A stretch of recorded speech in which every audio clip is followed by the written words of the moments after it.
L'Angleterre s'impose au bout du suspense et se qualifie en finale de l'Euro où elle affrontera l'Espagne. Ce sera dimanche à 21h. C'est le programme d'Eurodail épisode 21. Bonsoir à tous et bienvenue sur Balle au pied. Je suis ravi de vous retrouver pour l'avant-dernier débrief de cet Euro. Déjà, on arrive à la fin de cet Euro. Plus qu'un match, ce sera la finale dimanche. On s'est remis tranquillement du match d'hier et l'élimination de l'équipe de France. Le débrief est disponible sur YouTube si vous voulez le voir. On a récupéré, on est prêt à parler de cette demi-finale entre les Pays-Bas et l'Angleterre qui nous a tenu en haleine pendant une grosse première mi-temps, une deuxième mi-temps où ça a été un petit peu plus fermé et avec une fin en apothéose pour l'Angleterre, un petit peu moins pour les Pays-Bas, on va en parler. Mais avant de commencer, regardons d'abord les compositions d'équipe avec du côté de l'Angleterre un Gareth Southgate qui est reparti sur le même système qui avait plutôt mieux fonctionné, on va dire, qu'auparavant du côté anglais, c'était face à la Suisse, avec le seul changement, c'est l'intégration de Guy en lieu et place de Konsa, Guy qui avait purgé son match de suspension face à la Suisse. Et du côté néerlandais, le même système en 4-3-3, la seule différence, c'est l'intégration de Malen qui remplace un Bergwijn qui avait été décevant face à la Turquie, remplacé à la mi-temps. Mais on va voir que Malen n'a pas pu vraiment faire mieux. C'est un match qui a commencé très très fort puisque dès la 7e minute de jeu, on va avoir sur un ballon donné vers l'avant pour essayer de trouver, il me semble que c'est Reinders en profondeur de Dumfries. On va avoir un Marguet qui va tenter de la remettre à son partenaire Declan Rice, qui va la récupérer, mais on a un superbe contre-pressing de Xavi Simons qui va venir chercher le ballon dans les pieds de Declan Rice, qui va bouger Declan Rice, le milieu de terrain d'Arsenal qui va finir par terre. Et là, Xavi Simons a cette volonté d'aller vers le but, il va se projeter, il va arriver à l'entrée de la phase de réparation anglaise et décocher une magnifique frappe en perdant un petit peu son appui, une frappe flottante, pure, qui va tromper Jordan Pickford et aller dans la lucarne du but anglais. Magnifique frappe de Xavi Simons et l'équipe d'Angleterre qui déjà se met en difficulté. Une équipe des Pays-Bas qui impose son territoire et qui envoie un message à cette équipe d'Angleterre comme quoi les Pays-Bas sont venus pour faire le jeu. Un Xavi Simons qui célèbre, lui qui a connu un Euro compliqué, on le sait, où il fait de belles choses, mais il y a trop d'erreurs techniques, et notamment dans le dernier geste. Là, on peut dire que le dernier geste est plutôt bien réussi pour Xavi Simons. Une magnifique frappe. On a vu la frappe de Lamine Yamal hier. On a cette magnifique frappe de Xavi Simons ce soir. Et les Pays-Bas mènent donc au score 1-0, mais on va avoir une équipe des Pays-Bas qui ensuite va reculer et faire un petit peu l'erreur, j'ai envie de dire, de laisser le ballon à l'Angleterre et de laisser venir l'Angleterre. On va avoir une équipe des Pays-Bas qui va se positionner en 3-4-3 avec Cody Gakpo qui va vraiment venir sur cette ligne de 4 au milieu de terrain pour faire un petit peu piston avec Dumfries notamment pour laisser devant Malen, Depay et Xavi Simons un petit peu en numéro 10 qui sort sur le porteur de balle. Mais on va avoir un gros problème, c'est qu'il va y avoir de trop gros espaces au milieu de terrain puisqu'on va avoir Declan Rice dans double pivot anglais qui lui va vraiment reculer pour venir au niveau des défenseurs centraux et un Kobe Mainoo qui lui est presque sur la ligne de Bellingham et de Foden, ce qui fait qu'on a un 3 contre 2 du côté anglais, un petit peu à l'image de l'équipe de France hier qui était en sous-nombre au milieu de terrain. Ça a été également le cas du côté des Pays-Bas et on a vu notamment des permutations entre Saka qui était un temps piston ou alors qui pouvait rentrer à l'intérieur un peu comme le faisait Yamal avec un Walker qui n'hésitait pas à être beaucoup plus offensif aujourd'hui pour amener du surnombre et justement avoir ces petites combinaisons de passes et trouver le joueur libre. On va voir qu'à une ou deux reprises ça a payé côté anglais et ça a payé puisque dès le quart d'heure de jeu on va avoir ici une passe de Guy pour trouver Bellingham étrangement seul puisque Schouten était sorti sur Declan Rice. Bellingham va avoir tout le temps de s'ouvrir le jeu, il va ensuite vouloir décaler Foden. On a un très bon retour de Virgil van Dijk, malheureusement son retour va arriver dans les pieds de Harry Kane qui va décaler à droite un Bukayo Saka qui a énormément d'espace pour aller vers le but de Verbruggen. Saka va vouloir dribbler, il va rentrer à l'intérieur, il va buter sur un très très bon hacké sur cette action avant de s'enfermer face à 5 joueurs néerlandais. Sa frappe va être contrée.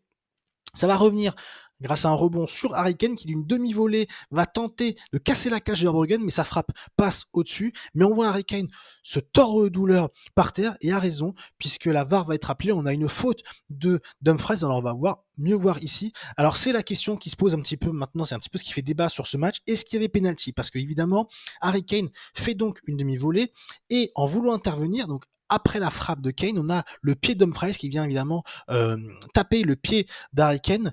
Le débat se porte sur ça ne change rien évidemment à la frappe d'Harry Kane puisqu'il a frappé avant ce contact, mais il faut le dire, si ce contact a lieu au milieu du terrain, il y a une intervention très en retard et il y a une faute sifflée pour l'Angleterre.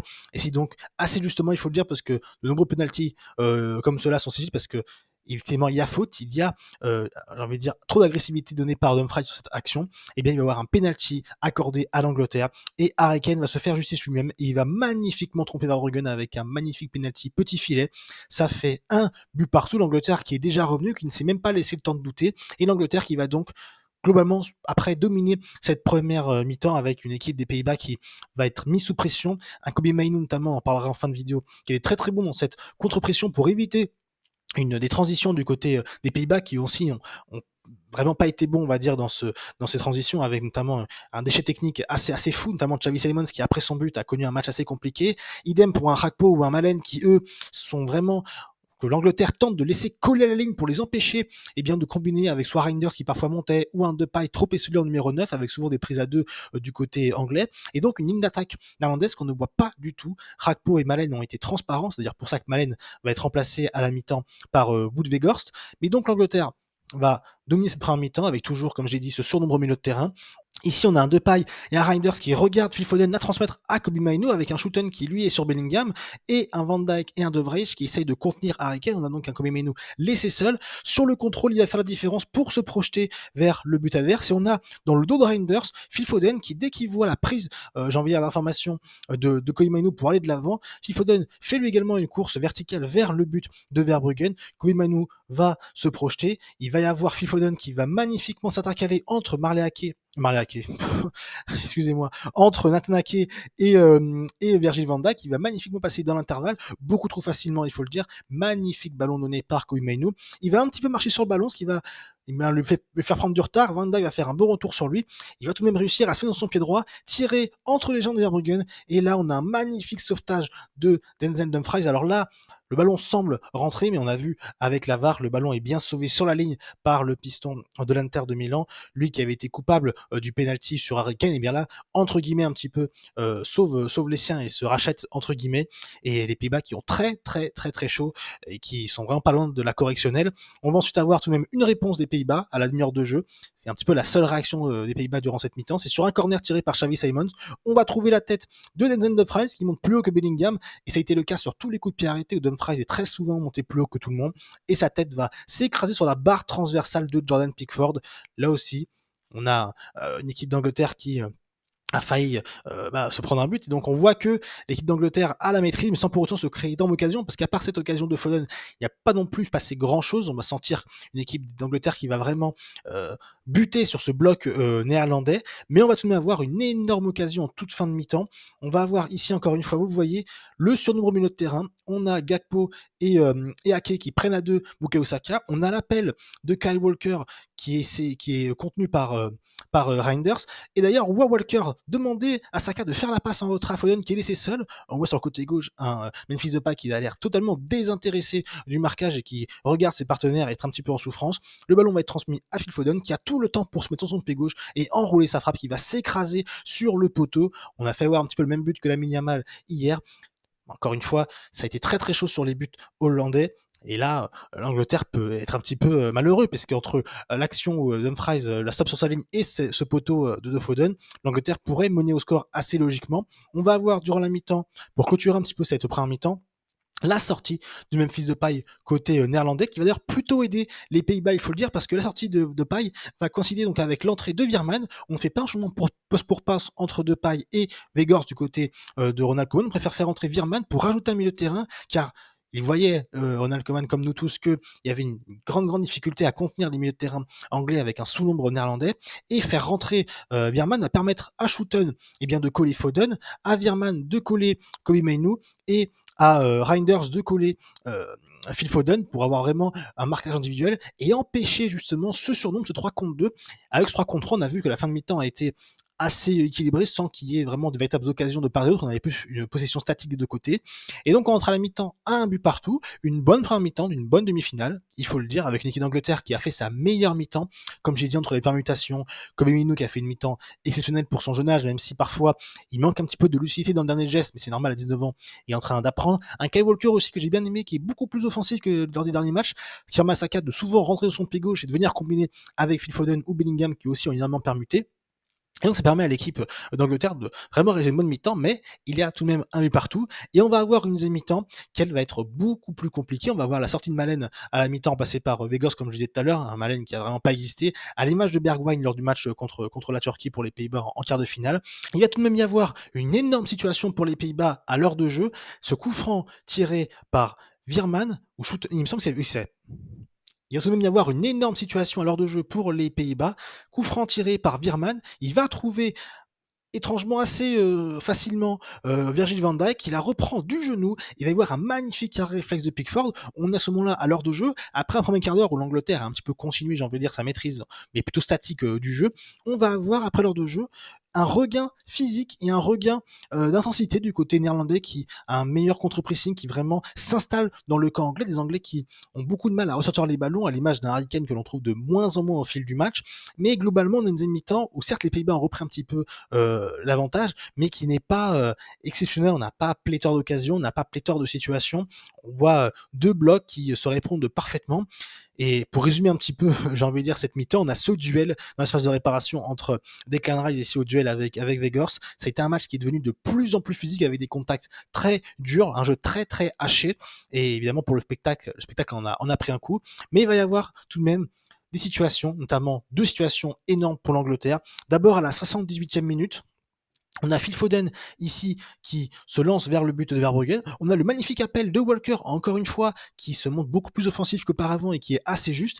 Foden va la décaler à Walker, mais on voit ici assez intéressant le pas en avant de Ake qui veut mettre hors jeu Kyle Walker. Kyle Walker va réussir à avoir le ballon. L'appel de Saka qui connaît déjà un petit peu son latéral et qui sent qu'il va la mettre devant le but. Il va donc passer dans le dos de Van Dijk beaucoup trop facilement. Van Dijk qui est un petit peu naïf sur l'action. Centre en retrait de Kyle Walker pour trouver Bukayo Saka au cordeau qui avoue pourtant trompe Verbruggen et casse la cage néerlandaise 2-1. Sauf que il y a eu une position de hors-jeu de Kyle Walker. On voit Ake, le bon point d'avant d'Ake, et De Vrij qui en bas semble couvrir Walker, mais si la VAR apparemment est intervenue pour confirmer le hors-jeu, donc c'est que il y a eu hors-jeu, on n'a pas eu de confirmation visuelle comme on peut avoir avec le hors-jeu, on va dire, qui est montré, vous savez, de manière 3D, mais donc il y a eu hors-jeu, c'est un fait, et le but a été annulé pour l'Angleterre. On se dit alors que ça peut être un coup du sort et que les Pays-Bas peuvent être galvanisés. On va avoir après un choix très très fort de Gareth Southgate, la sortie de Kane et la sortie de Foden pour faire entrer Cole Palmer et Ollie Watkins qui est l'attaquant d'Aston Villa, et on va avoir une équipe d'Angleterre qui va avoir une situation, on est à la 89e minute, il reste 10 secondes avant de rentrer dans le temps additionnel, on va avoir Declan Rice qui va vouloir trouver Kobbie Mainoo, ça va être très compliqué pour Kobbie Mainoo de la contrôler, mais ce contrôle raté va finalement permettre à Cole Palmer de récupérer le ballon. On va avoir ici la course de Mainoo dans le dos de Reinders, il prend l'avantage, ce qui fait que Van Dijk va devoir essayer de couvrir Kobbie Mainoo, et on a, vous voyez un petit peu à gauche, l'appel de Ollie Watkins devant De Vrij, et là on a la magnifique passe de Cophammer pour Ollie Watkins, qui là va réaliser un geste de très très haut niveau, de très grande classe. Le contre, on voit quand même De Vrij qui est assez mal positionné, assez loin de Ollie Watkins, il lui laisse une certaine lassitude. On a le contrôle de Watkins qui s'emmène le ballon sur ce pied droit, qui se retourne très vite pour croiser sa frappe, et il va trouver le petit filet de Verbruggen, 2-1 à la 90e minute, l'Angleterre qui prend l'avantage et qui se qualifie en finale de l'Euro 2024. Magnifique but, et quelle image, cette joie d'Ollie Watkins qui va célébrer avec l'ensemble de ses partenaires, et un Virgil van Dijk qui se prend tête à deux mains, se disant que une énorme opportunité pour les Pays-Bas qui avaient repris l'avantage un petit peu du jeu durant la dernière demi-heure est en train de tout perdre. Ollie Watkins qui réalise un magnifique geste. On voit ici la magnifique appel face au cop néerlandais d'Ollie Watkins, la magnifique passe de Cole Palmer, les deux entrants, choix payant de Gareth Southgate, et là on a un geste de très grande classe. On voit tout de même l'orientation du corps de De Vrij qui donne la possibilité à Ollie Watkins d'aller sur son pied droit. Ollie Watkins se fait un contrôle dans ce sens pour prendre l'avantage et la longueur d'avance sur De Vrij nécessaire pour pouvoir frapper. Une frappe croisée qui passe entre les jambes de Vrij et qui va tromper Verbruggen dans le petit filet. 2-1 pour l'Angleterre, et la joie de Gareth Southgate qui peut être fier de ses joueurs. Certes, il y a eu un énorme creux physique, on l'a senti, ça se joue avec les deux prolongations disputées par l'Angleterre, contrairement aux Pays-Bas lors de la dernière demi-heure de jeu. On a vu une première heure de jeu où, si ce n'est au début de match où il y a ce but pris par Xavi Simons, l'équipe d'Angleterre a dominé son sujet, a montré de belles choses dans le jeu. On a vu des circuits de passe, des permutations. On a vu de très très bons placements entre lignes d'un Kobe Mainoo qui clairement, avec Declan Rice, ont chacun un rôle. Declan Rice qui vient souvent en troisième défenseur central ou plutôt en quatrième, puisque c'est une défense à 3, en tout cas qui est très très bas au milieu de terrain. Un Kobe Mainoo qui lui n'hésite pas à presque se passer sur la même ligne que Bellingham et Foden pour faire le surnombre au milieu de terrain. Des choses qu'on ne voyait pas assez souvent. On ne voyait pas assez souvent de déplacement du côté anglais. On a vu énormément ce soir, des permutations également, des joueurs qui communiquaient entre eux et ça a payé parce qu'il y a eu pas mal de situations importantes pour l'Angleterre et ça paye avec ce but de Lee Watkins à la fin. Choix payant de Gareth Southgate qui a eu le courage de sortir son capitaine Harry Kane à 10 minutes de la fin pour faire entrer Watkins et c'est Watkins qui qualifie l'Angleterre et l'Angleterre donc qui se qualifie pour la finale de l'Euro 2024, la deuxième consécutive après celle de 2021 où ils avaient éliminé en demi-finale l'équipe du Danemark. Gareth Southgate qui peut être content, il faut y aller en parler de cet homme Kobe Mainoo qui a fait un match extraordinaire. 19 ans Kobe Mainoo, jeune joueur du Manchester United qui avait fait une superbe fin de saison en boulet de canon avec Manchester, qui avait accroché sa place dans l'équipe de Gareth Southgate, dans le groupe de Gareth Southgate, et qui est devenu titulaire après les méformes d'Alexander Arnold, de Gallagher. C'est lui qui a pris ce rôle titulaire et il a assumé encore une fois un très bon match, de la percussion, un contre-pressing. Il a déjà cet aspect leader sur le terrain où on sent qu'il porte ce milieu de terrain anglais. Il arrive à communiquer avec ses partenaires balle au pied et c'est un joueur qui, à l'avenir, va être un très très grand de ce sport, on le sent. C'est assez fou de voir qu'à 19 ans, dans ce genre de rendez-vous, il arrive à être à un niveau très très très très haut et ça a aidé l'Angleterre puisqu'il était un des grands artisans de la maîtrise anglaise au milieu de terrain, notamment lors de la première mi-temps. Voilà donc ce qu'on pouvait dire pour ce match. J'espère que cette vidéo vous a plu. Petit mot quand même pour les Pays-Bas qui ont tout de même rejoint les demi-finales d'un grand tournoi pour la première fois depuis 2014. On sait, ils avaient raté l'Euro 2016, raté la Coupe du Monde 2018 avant un retour en 2021 et un quart de finale en 2022. Arrivé en demi-finale, c'est une bonne performance, même si il faut la mettre en relief. Ils ont fini troisième du groupe derrière l'Autriche et la France. Ils ont affronté la Roumanie et la Turquie qui, quoi qu'on en dise, et gros respect à la Roumanie et à la Turquie, ne sont pas des grandes nations européennes comme peut l'être par exemple l'Angleterre. Les Pays-Bas qui ont laissé passer leur chance ce soir parce que des cas individuels n'ont pas été bons. Je pense à Godi Gakpo qu'on a trop peu vu durant ce match, bien pris par la défense anglaise. On n'a pas assez vu percuter et tenter d'aller chercher cette défense anglaise. Memphis Depay qui est au bout d'une demi-heure mais qui n'a pas été au rendez-vous, un petit peu à l'image de son Euro. Xavi Simons qui certes marque ce but mais ensuite encore une fois ses lacunes techniques en tout cas à ce niveau sont retrouvées, même s'il a eu des belles percées qui ont permis aux Pays-Bas, j'ai envie de dire, de sortir du pressing anglais, de la pression anglaise, notamment en deuxième mi-temps. Et un milieu de terrain qui on avait vu pourtant assez rayonnant techniquement et dans cet apport offensif que pouvait avoir un Reinders, mais qu'on a trop peu vu, pardon, je vais y arriver, qu'on a trop peu vu durant ce match. Et c'est assez logiquement que les Pays-Bas sont éliminés, même si c'est cruel de se faire éliminer comme ça en toute fin de rencontre par Ollie Watkins. Mais l'Angleterre ne l'a pas volé. Très bonne performance anglaise, le meilleur match de l'Angleterre dans ce tournoi. Et ça promet une très belle finale dimanche prochain entre l'Angleterre et l'Espagne. On a hâte. Qui va l'emporter? On essaiera de faire une vidéo preview vendredi, je pense, de cette finale. Mais en tout cas, c'est excitant parce que, vu ce que nous a montré l'Angleterre sur ce match, j'étais assez pessimiste du niveau de l'Angleterre face à dans une future finale face à l'Espagne. Mais vu le niveau affiché ce soir et les idées qui ont été mises en place par Gareth Southgate qui sont bien meilleures que lors de la phase de poule, je me dis que l'Angleterre a toutes ses chances face à cette équipe d'Espagne. On aura le temps d'en reparler. C'est donc la fin de cette vidéo. Je vais vous laisser. Dites-moi en commentaire, vous, ce que vous avez pensé de ce match. Si vous trouvez que l'Angleterre mérite sa qualification ou si elle est très bien payée de marquer en toute fin de rencontre grâce à l'aide d'Ollie Watkins. Donc dites-moi en commentaire. Moi, sur ce, je vais vous laisser. Vous souhaitez une bonne soirée, une bonne nuit, une bonne journée selon moi à me regarder. Et d'ici là, n'oubliez jamais, vive le foot!